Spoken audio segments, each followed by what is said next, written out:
Chapter 14. At that time Abijah the son of Jeroboam fell sick, and Jeroboam said to his wife, Arise, I pray thee, and disguise thyself, that thou be not known to be the wife of Jeroboam, and get thee to Shiloh. Behold, there is Ahijah the prophet, which told me that I should be king over this people.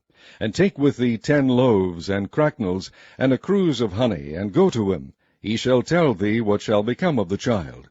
And Jeroboam's wife did so, and arose, and went to Shiloh, and came to the house of Ahijah. But Ahijah could not see, for his eyes were set by reason of his age. And the Lord said unto Ahijah, Behold, the wife of Jeroboam cometh to ask a thing of thee for her son, for he is sick.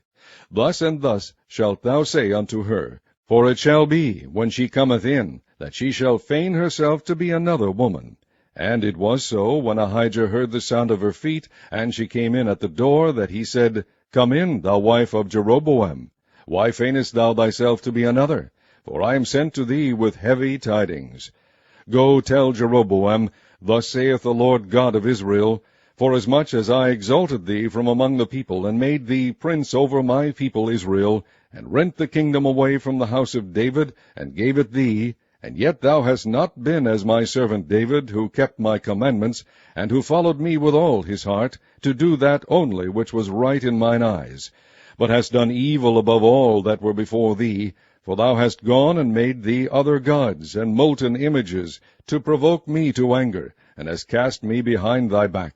Therefore, behold, I will bring evil upon the house of Jeroboam, and will cut off from Jeroboam him that pisseth against the wall, and him that is shut up and left in Israel, and will take away the remnant of the house of Jeroboam, as a man taketh away dung, till it be all gone. Him that dieth of Jeroboam in the city shall the dogs eat, and him that dieth in the field shall the fowls of the air eat, for the Lord hath spoken it. Arise thou therefore, get thee to thine own house, and when thy feet enter into the city, the child shall die. And all Israel shall mourn for him, and bury him, for he only of Jeroboam shall come to the grave, because in him there is found some good thing toward the Lord God of Israel in the house of Jeroboam. Moreover, the Lord shall raise him up a king over Israel, who shall cut off the house of Jeroboam that day. But what?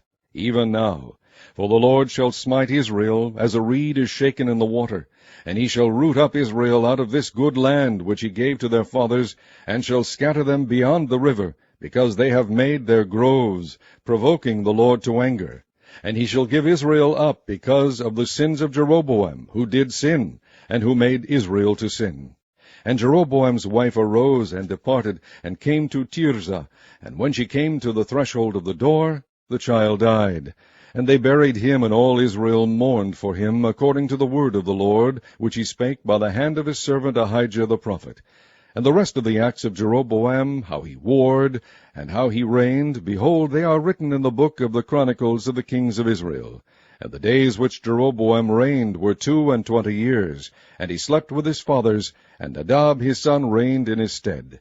And Rehoboam the son of Solomon reigned in Judah. Rehoboam was 41 years old when he began to reign, and he reigned 17 years in Jerusalem, the city which the Lord did choose out of all the tribes of Israel, to put his name there. And his mother's name was Naamah, an Ammonitess. And Judah did evil in the sight of the Lord, and they provoked him to jealousy with their sins which they had committed, above all that their fathers had done. For they also built them high places and images and groves on every high hill, and under every green tree. And there were also Sodomites in the land, and they did according to all the abominations of the nations which the Lord cast out before the children of Israel. And it came to pass in the 5th year of King Rehoboam that Shishak king of Egypt came up against Jerusalem. And he took away the treasures of the house of the Lord, and the treasures of the king's house. He even took away all, and he took away all the shields of gold which Solomon had made. And King Rehoboam made in their stead brazen shields, and committed them unto the hands of the chief of the guard, which kept the door of the king's house. And it was so, when the king went into the house of the Lord, that the guard bare them, and brought them back into the guard chamber. Now the rest of the acts of Rehoboam, and all that he did, are they not written in the book of the chronicles of the kings of Judah?